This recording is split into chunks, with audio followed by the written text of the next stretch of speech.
First off, I just want to say thanks to Leah and Alicia and Nicole. That was really good stuff. And one of the things I really love and learned from Leah personally a couple years ago was the power of using your people's own statistics to challenge and empower them to want to grow. So if there's any big lesson you take from listening to the three of them, obviously proactive preparation is a big one. But then also, I used to use our overall results and our overall averages and compare people to, I might say to Brian, hey man, listen, Curtis is kicking your ass. You should really be better than you are, and that would not be very exciting for Brian because, as Brian said earlier, he's not Curtis, and so it's kind of demotivating to do that to somebody.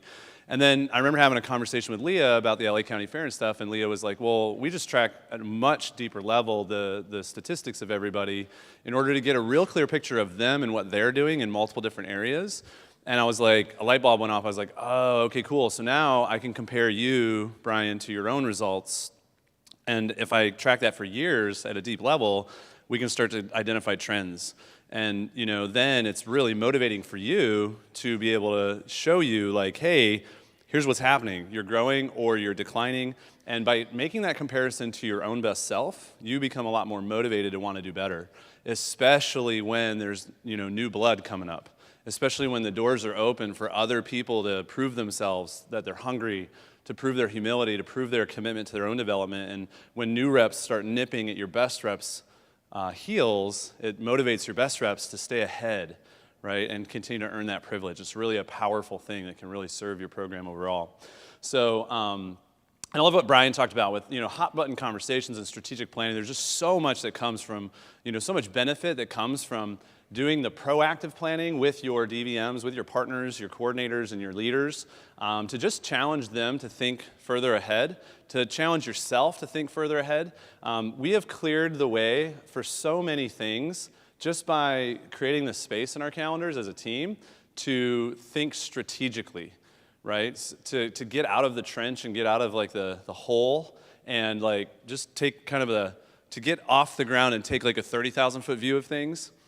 Really makes a huge difference because it gives us the opportunity to think 5, 10 steps ahead, to think 12 months ahead or 2, 3 years down the road, and start to design proactively for what we want to see happen, start to ask questions and stuff like that. And so if you guys ever want to have any help with strategic planning, if you ever want to talk about how do you set up something with your DVM and how do you facilitate that in a really productive and powerful way, I just want you guys to know I'm always available to have those conversations with you, with your DVMs, with your leadership team and stuff like that. So hit me up. Don't hesitate to ask. We're all on one team here. And my goal, my job, my responsibility is to serve you guys and your teams and to help accelerate your growth so that we don't want you to feel like you're out there on your own, like Brian said, on Coordinator Island, just doing this on your own, trying to figure everything out on your own.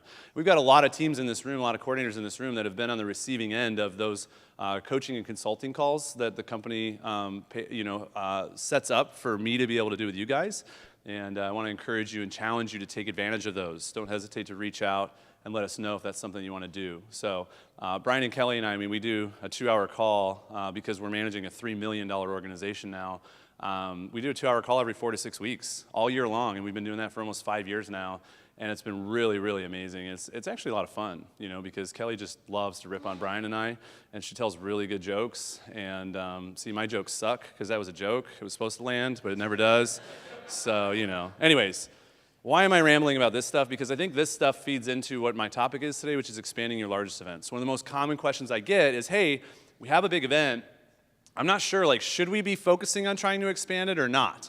Is this an event where we should add a second booth? Is this an event where we should get a bigger booth? Is this an event where we should welcome more people in? And one of the questions that we get all the time is, how do we know what events to expand? How do we know what qualifies an event to expand? How do we know, how do we figure out how to do that? What are some of the things that we should look out for? What are some of the challenges that we may experience that we're not thinking of because we've never done this before? Or how to, some of you have actually added a second booth and then it turned into a poop show. Some of you have, and it's kind of scared people off of the idea. Some people have gotten bigger booths and welcomed more people in to work the event, and it didn't go the way that they expected, and and that kind of scared them off. So what I want to share with you today is just what we've found to be to be the success equation for expanding your best events, your biggest events. And I want to talk about like why it's important to do this, how it can help your organization, what qualifies an event to do that, how to do it effectively and productively, and how to really facilitate the process of it as a coordinator so that your team is totally bought into the idea, and so that it can be something that really accelerates your growth, something that really adds a huge stamp stamp of approval through credibility, through sales results, through seeing people grow and seeing people become better. So there's a handout, you guys have it. I'm really just going to roll through this and I'll expand on a couple things, share a couple stories with you, but this handout is really the thing. So I've gotten an opportunity to talk about this enough with enough people, enough coordinators, enough division managers, enough top CSPs that are part of big teams that when I sat down and created this handout, it was really just a mind dump of like, what are all the notes that I have on this topic and what are all the things that somebody needs to think about in order to figure out like what are our events that we should be working strategically to expand. So, and then, how do we set that up and make that successful for us? So my highest hope for you is that you're going to be able to really understand this and kind of hear some cool stories about how this can benefit you guys through our experiences, and that you'll be able to take this tool and that you'll be able to leverage this tool in your division to help you, get that next event. So, get that next like crown jewel event on your schedule. So expanding your best events. What's really the goal? The goal is to continue to increase the opportunity for your staff, for your veterans, and for your clients by creating a world-class experience at our biggest and best events. Now, we should be striving to create world-class experiences at all of our events, but our best events are the events where like they become traditions for our clients. They become traditions for our veterans. They become traditions for our division, for our team. They become kind of the flag that we're able to plant, we're able to, kind of like a CSP in our division is the flag that managers are able, like you're able to plant a flag on a CSP and a manager can point at them and go, them, right there, that guy. Mike, you see Mike Tortora? He's the guy. If you want to know what to do, if you want to know what this opportunity is all about, Mike T. He's the man, that's the guy. Go look at him, go talk to him, see him at a conference, meet him, make sure you go spend some time with him, blah, blah, blah, blah, blah, right? So it's kind of like our state fairs or our home and garden shows or our biggest marketplace events. Those are the flags we're able to plant in our events program and say to all the new staff, hey, you see that right there, that state fair, that thing, that right there? Yeah, that event we do 500 grand at. That event we do $1 million at. That event right there, we're doing 300 grand right now, but we have a plan and a vision in place to get us to 1.5 million at that one event, and we want you to be a part of it. If you want to know what events are all about, that event right there is what it's all about. Now, it's not about hyping up the event, but it's about creating something that you can put a flag in as a coordinator, as a leader, and point at and say, this is what we're building around. This is why we work so hard at the marketplace events, to develop our skill sets, to cut our teeth, to get to the point where 5 to Thrive is a reality for us in our business, so that when we get to that event, and we have the opportunity to talk to 20 people in a day, instead of just 5, boy, oh boy, do things get really special, right?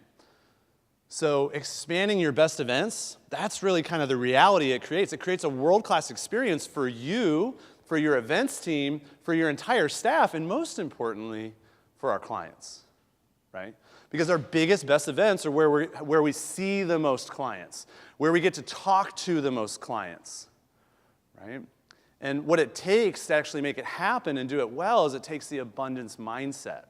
So many people I've talked to have been like, yeah, but I'm afraid. I'm afraid that if I add, if I double the booth size and bring in 2 more people to work that event with me, I'm going to lose business. I'm afraid that I've already tapped the market because I've worked this event for 15 years and I've got the whole market. And, I know that feeling. I felt that way. Tulsa State Fair, I'd been working it basically by myself. I mean, we would have a new rep every year. The manager would give me 1 or 2 new people, and they might pick up 3 or 4 new clients over the course of the event, but they really sucked. They were really bad. They were no good, and that's probably why they didn't last longer than a year or 2, because the managers just weren't doing a good job. We didn't have the right coordinator in place to really, challenge the vision and really tie people in and manage them long-term and retain them long-term. And so it was pretty much me working it solo solo for years, and I remember when we thought about like, hey, let's double the size of our booth, let's add a second booth. There's always been those feelings of like, gosh, I've been working this event for over a decade now. Is this really the best move? Will we really grow? Will we really expand the opportunity in the event, or do I just kind of have a corner on the marketplace? And here's what I've learned going through this experience myself is that any event that you have thousands of people at, let alone hundreds of thousands of people, or those of you that have the opportunity and have that event in your division that is literally millions of people, there is no way that you could ever convince me or any sensible person in the world that you have tapped that market. Because think about it. Leah, how many orders did you have at the LA County Fair last year? Ballpark. 400. Gotcha. So 400 last year. And how many of them would you say, what percentage of them are past customer orders? Yeah. Okay. So let's say your average order is $500, right? So is that about right, would you say? That's 60 past customer orders. So she brought on, let's just say she brought on 400 new customers at the LA County Fair this year, right? Think about that. And how many days did you work? All of them? 16 days. Okay. So 16 days, she brought on 400 new customers. That event has almost 2 million people that go to it. So if Leah was working that event by herself, taking on 400 new customers every year, how many years would she have to work to tap that market? Let's take the 2.1 million people that go to that, or the 1 point whatever million people that go to it, and let's just cut it in a third. Let's just say everybody on average brings their husband and their child with them. Even if there's 700,000 families that go to that event, if Leah's only bringing on 400 new customers every single year at that event, let's just say only half of those people are qualified. So we're down to 350,000 people are actually prospects of ours, 400 new customers a year, every year. If she does it for 100 years, she only has 40,000 new clients. She's only tapped, quote unquote, tapped 10% of that market for 100 freaking years. I don't think Leah plans on selling Cutco at the LA County Fair for the next 100 years, guys. So there's no way any single person can convince me, even when there's tens of thousands of people or hundreds of thousands of people, that like 1 or 2 people at that event is all it needs. Or 1 or 2 booths at that event is all it needs. So I think I've sold you on it, right? So here's what event expansion is. It's our capability to grow our best events until we're maximizing the sales and the customer experience at that event.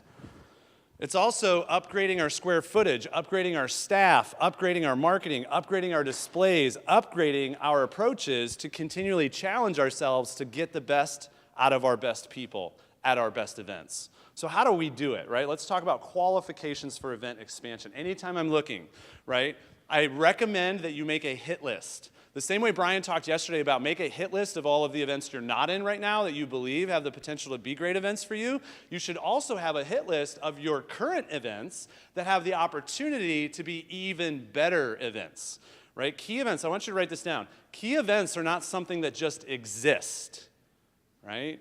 Everybody's out there looking for like, what's the next big key event? I need to find it. Like you're gonna just uncover, like you're just gonna, move something out of the way one day and holy God, look, there's a key event right there. I never even saw it. No, key events are like diamonds, right? With enough pressure, like key events always show up as lumps of coal, and with enough time and enough pressure and enough focus, they eventually become diamonds, right? So key events are something we create, we build, we make. They are not just something that's lying around waiting for you to show up and take advantage of them. They may exist like that once in a while, randomly here and there, but if that's your key event strategy, let's just find the key events that already exist, you're leaving a lot of stuff behind. So, the Tulsa State Fair, the first year we worked it, 11 days, we sold $2,300 in 11 days. We had a 10 by 10 inline booth in a building that had dirt floors right next to the cows and, the livestock auctions, right? Now, if I'd have taken that event at face value, I probably would have never worked it the second year, let alone the last 17 years. But what we saw was we saw potential. We saw a lump of coal, and we saw the opportunity to turn that into a diamond. So here's what we look for, right? There's 5 things I'm always using as kind of the filters to decide what could become a key event, what could be an event that qualifies for expansion. Number 1 is the size of event, just the plain old size of the event. Does it have multiple buildings? Are there multiple floors? Are there multiple rooms that have vendors? Are there multiple areas where vendors exist and people flow through that are separate from each other?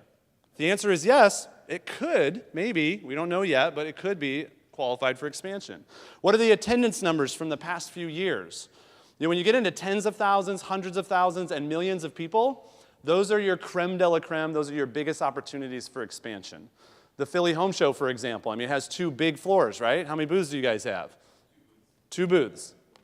What's that? It doesn't have 2 floors anymore? It used to, didn't it? All right, screw it. I don't know my facts, so I'm gonna backpedal from that one.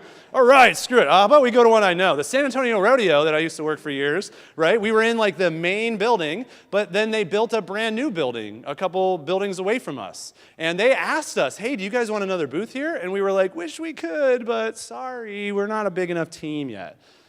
And it's so funny how like when you turn down that opportunity, they'll fill the building. And they did, and it took us, like the next year we had the team big enough to do it because we knew it was an opportunity. We were like, we want to expand this event. And it took us 4 more years to get that second booth, to get in that other building, right? But I remember like multiple buildings, right? And we were doing 150 grand or over 100 grand at this one event in this one booth. And we were like, gosh, are we really going to get added sales? It's always a risk. It's always a question. Are we really going to add sales as a result of getting the second booth? What's funny is that first year, we added like 50 grand in sales. And what's cool is not only did we add 50 grand, but we also doubled the number of staff that now that event became like a flag for them every year. It became an opportunity for them every year to build their business around. And suddenly we went from having 4 or 5 people working the San Antonio Rodeo to having 8 or 10 people working the San Antonio Rodeo. And next thing you know, we went from having a handful of really good CSPs with long-term visions to a handful of really good CSPs, and then a handful of CSP candidates that wanted to experience a really long-term vision. And then it's funny how when you expand your events, your best events, you expand the thinking of your people. You expand the commitment of your team. You put yourself in a position where things become much more stable, and you're able to control things a lot more in terms of your growth, and you're able to forecast a lot better. Another thing is the booth. Are we in the best booth location within the building that we're already in? Could we successfully have a bigger location? The first year that we worked the State Fair of Texas, we were in a 10x10 inline in the back corner of a brand new building that nobody was in. And I was like, this is not the best location. We need to get better locations. So the next year we moved about halfway up, on the other end of the building, halfway up the aisle, and we were in a 10x20 inline. And that year we sat down and we were like, we could get a better location. This is not the best location in the building. And so, we had a conversation with our promoter. We had a really good relationship because I work on building that relationship with them. And in that conversation, I was like, listen, the reason you want us to be in the best location, in the best buildings, is because we are the highest end product that you have. We have the best salespeople in the world, and our customers love us. You want us to be one of the first things people see when they walk in the building because you will be able to build a quality vendor experience and a quality customer experience around our booth. Everybody wants to be around our booth. I learned that from Curtis JQs. Everybody wants to be next to the Cutco booth because the Cutco booth is always busy, even on the slow days. And when the Cutco booth is busy, our neighbors are busy, and our neighbors freaking love it because we help them sell our stuff. Plus, we love our neighbors. We always have fun. We buy all their crap, and then we tell everybody we bought all their crap, and then everybody goes over and buys all their crap. Right? So, because we get bored during the slow times, We had a guy selling scorpions and, tarantulas. Edible scorpions, edible tarantulas. We were his biggest client that fair, and we also kept it. We were like, we would take customers, oh, thanks for your ultimate sale, high five. Hey, by the way, have you seen the scorpion guy over here? Check this shit out. It's crazy, right? Yeah, we ate 3 of those yesterday because we have a contest every day on this, right? So I never ate any, thank God, but Luke ate a lot. And he was always the one setting the bets. Hey, if I sell more than you, you get to eat a scorpion. I'm like, deal. Yeah, absolutely. Mrs. Jones, I do not want to eat a scorpion today, so I will do whatever it takes to help you get that ultimate set. So, yeah. So, opportunity, right? If we had another rep, a bigger booth, additional locations, could we increase clients served, orders closed, sales made without cannibalizing what we've already created? That is a very important question. And here's what I'll tell you.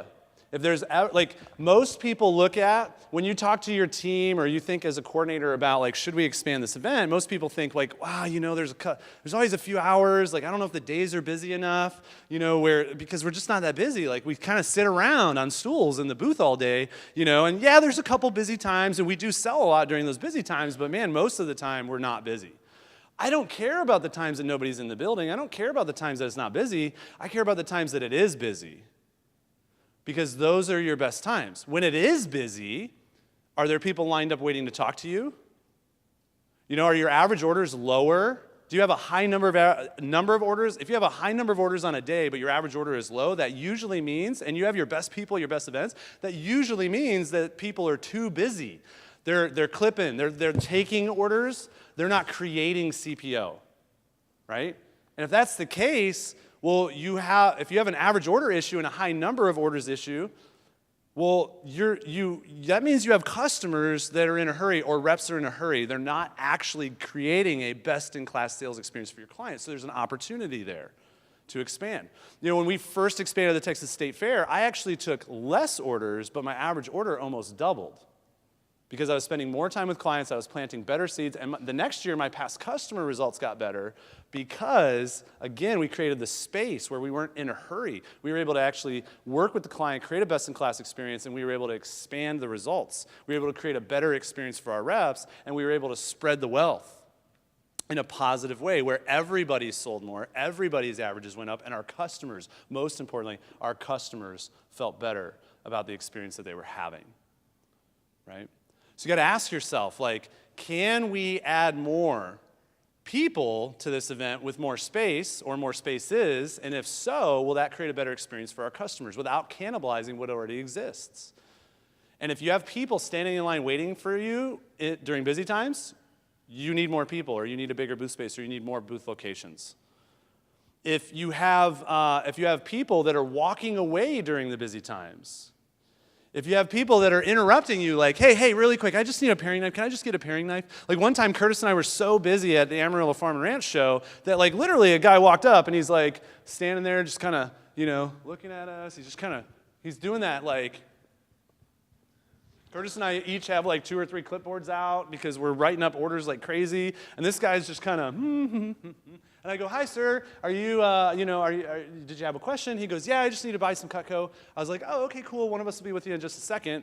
By the way, never do that when Curtis is in the booth. Because Curtis was like, sir, what do you need? And he goes, yeah, I need to buy one of those sets. Points at the homemaker. Curtis hands him a clipboard. I was like, right? And within 3 seconds, bam, $1,500 order. The guy was in and out and gone, right? It was if we'd had a third person there, how many other people didn't even stop because we were so busy? How many other people would have walked away because we were so busy, right? You got to be aware of these things, especially as a coordinator. You got to teach your people to be aware of these things too. Train them how to think. Also, promoter relationships. Are there opportunities to sponsor the event? Right? Sometimes it takes ponying up, stepping up to the plate, giving them the cash. Like Leah said, to get in the Orange County Fair, they had to pony up the cash to sponsor the event. With State Fair of Texas, I basically asked them for enough years in a row, hey, listen, here's our vision, here's what we want to accomplish. We see ourselves as long-term, partners with you for the next 30, 40, 50 years. We want to be here. We want to become a staple of this event. What would it take for us to get a second booth, for you to feel comfortable giving us a second booth? And they were like, oh, that's simple, Josh. Once the old lady who ran, the vendors passed away, and she was an old, cranky lady, and she was really hard to work with, and she hated the idea of having knives at the fair. Well, her assistant, who I had the really good relationship with, she's the one who got promoted to manage the vendors, right? And I was like, hey, I'm just curious, Debbie, what would it take for you to feel comfortable giving us a second booth? I know what Peggy used to tell me. What do you think? And she goes, oh, Peggy never told you? And I'm like, told me what? And she's like, the only people that have more than one booth are people that sponsor the event. And I was like, deal. What does it take to sponsor? Minimum 100 grand. Not a deal. What would it take for me to sponsor the event? Well, we got this thing, it's 50 grand, maybe you could do it. That seems like a lot. And then, they couldn't ever sell that sponsorship. So then she came back to me, she's like, hey, listen, I know you guys are interested, here's what we're willing to do. Would you be okay if we split the sponsorship between you and somebody else? How much? Half price. Deal. Let's do it, right? So add in our 3 booths, or the 2 booths, at that time, and the cost. They're like, you can have a second booth. It's $12,000. Your first booth is $4,000. And I was like, wait a minute. I have a second booth half the size outside in a worse location for 3 times the price? And I have to pay 25 grand in addition to sponsor? Well, let's do it. Why not? This is what we want. This is where we're going. We know there's a bigger opportunity here, so we bought that second booth. We invested that money as a team. We spread the costs around the whole team because we got our team on board with the idea of hey, this is a whole opportunity. It's not an individual booth opportunity. And everybody's super excited. We almost tripled our sales. We doubled our number of shifts, almost tripled our sales just because of that second booth. And then boom, the third booth came in really easy. And then bam, last year we had our 4th booth for the first time. And it's funny how every time we've added shifts, every time we've added booths, we haven't decreased in sales, we haven't decreased in averages. The only thing that's ever happened is we've just grown exponentially. And now we have customers who literally are like, you guys are everywhere. And I'm like, I know. And they walk up to the booth and they're like, tell me what you got. I saw your other booths. I didn't stop, but obviously I need to see what this is. And it's so funny how that added exposure adds also credibility. It's such a big thing, right? That's where you want to be. So, is this a premier event that the promoter works hard to drive high amounts of attendance to? Can you see yourself working with the organization for the next 10, 20, 30 years? If you're answering yes to any of these questions, then you have events that are qualified to expand. Also, your past customer opportunity. It's funny how with the Tulsa Home and Garden Show, now we had a 10 by 10 inline. Now we have 2 10 by 20 end caps at this event on 2 different floors. And we went from selling 10 grand a year there and then implementing a past customer marketing strategy. And a lot of actually the past customer marketing that I teach now, I learned by testing things with the Tulsa Home and Garden Show. And the first time I really figured out the key event marketing strategy and the depth of texting and emailing and calling and sending postcards and having that key event marketing strategy in depth and at a high level, I went from 10 grand a year at that event to over 20 grand a year at that event, and we've maintained 20 to 30 grand in sales at that event every year for almost 10 years now. So, and that just came from the confidence of saying, can I expand the opportunity of this event, serve people at a higher level by just implementing a key event marketing strategy here, by expanding the size of the event? And it's funny, when I went from 10 to 20 grand, a whole lot more people were interested in working that event. Because they were like, whoa, there's obviously a lot of customers there, there's a lot of opportunity there. And so, do you have the opportunity, do you have customers in the area where those events are? Big, large books of business in that area because of all the other smaller events you've been working. Is that event a tradition for people to come to? Tulsa Home and Garden Show is like a tradition in Tulsa. People come to it every year. Cavalier Division, you guys have your big home and garden show that starts tomorrow. These guys are flying out this afternoon to set up their booth late night tonight and then jam on 10 days tomorrow, starting tomorrow at their biggest home and garden show of the year. And they did 120 grand last year. So, and you guys added a second booth last year, right? Yep. And you increased the size of your team last year, didn't you? And you increased your training standards last year, didn't you? And what would you do the year before that? What did you sell 2 years ago? 80K. So, and did you have a second booth that year too? No. Okay. So they added a second booth, added 40 grand. Increased their sales by 50%. And it's just the beginning. What's your goal? What do you want to get it to? 200. We have another 10 by 20 booth. And I think it's probably most people know we're going to be the second team ever to do a cookware booth. Yeah. So they're doing a cookware booth and 2 Cutco booths this year, and their goal is to get over 200 grand. But what do you see it getting to 10 years from now? What's the long-term vision for it? Do you have one? Boom. Look at that. They're able to promote that to their team. And every time they expand it and make it bigger and they increase their sales, they're also able to point to the credibility. They're able to establish credibility to say, this is one of our flagships of the year. And they can build around that, inspire around that, create vision around that. So, expanding your best events is important to your long-term sustainable success because, by the way, I'm not going to read through this, but I encourage you to read it, study it, and learn it, because this is your sales pitch to your DVM, it's your sales pitch to your team, it's your sales pitch to promoters. It's basically your handbook for how to convince yourself and your team why this is in their best interests. How to snap people out of scarcity mindset and into abundance mindset. So what are best practices for doing this effectively and fairly and productively? By the way, if you're watching this video and you want this handout, just email me, cspjosh@hotmail.com. I'll send it to you. It's that simple. So CSP, like Cutco Sales Professional, my name, Josh, Josh, at hotmail.com. You email me that email, I'll send you this handout if you're watching this because you're a future coordinator or a DVM and you're interested. So best practices. Number one, pick the best events to do it with. You have to have the abundance mindset. If you find yourself in self-preservation, that's a real thing.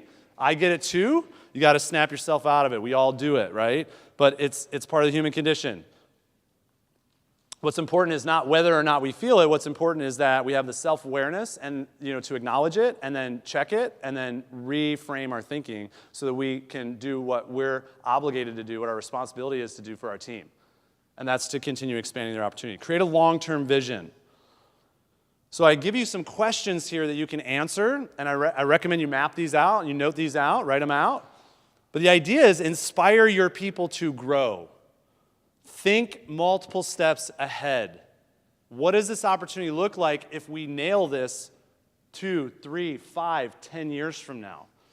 Gary Keller says that if you want to retain your people long term, your vision for what's possible and what's going to happen has to be so big that you're able to fit all of your individual team members' visions within that vision. As long as your team feels like their vision fits within your vision, they will stay with you forever because they can see how Brian's opportunity can be achieved, his vision for himself, his family, his future can be achieved by just staying right here and by electing to become a part of this bigger, grander vision that I have for our entire organization. Does that make sense? Right? That's a real thing. So always be challenging your vision. Always be creating that long-term vision. Always be sharing it. Always be inspiring it. And most importantly, your people need you to connect the dots. Also, make it an earned privilege, not an entitlement program. You know, squatters, that's a real thing. Right? People who feel entitled, that's a very real thing. You know, people say to TGP, they say to us like, oh yeah, you guys just don't have any strong personalities on your team. And we're like, are you freaking kidding me? We have some of the strongest personalities in the business on our team. We're just really, really good at checking entitlement. The moment it shows up, it's like a match that gets lit. And instead of like kind of turning away from it and being like, that's just a match lit, no big deal, and like turning away and ignoring it for a little while, Brian and I and Kelly and all of it, really the whole team does this for each other now. Like when we see that match get lit, we go, that has the opportunity to become a raging fire. Like they could drop it in the leaf pile there, and that leaf pile could set on fire and then burn that tree, and then that tree could spread to all these trees, and next thing I know, my house is on fire, and oh crap! I could have totally stopped that by just going, the moment it got lit. And that's what we do. We blow that match out the moment it pops up. And finally, keep people tied into that long-term vision. You know, remember, it's all about creating that world-class client experience. It's all about professionalism, respect, and working together as a team. It's all about celebrating everyone's successes, not being jealous. It's all about comparing ourselves to our best selves, not to everybody else. Commitment to personal and professional development. And ultimately, it's about being the best that we can be. And if that means growing this event, challenging our people to grow themselves, and that's what creates that highest level of service for our clients, then that's always a win. We will never apologize for it. Let's keep that thing moving forward. You guys can do this. Again, if you have any questions, you want to talk about this, you want to go through your schedule and help pick them out, we can do that together, so feel free to reach out to me anytime. Thank you, everybody. Awesome. Let's give Josh a round of applause.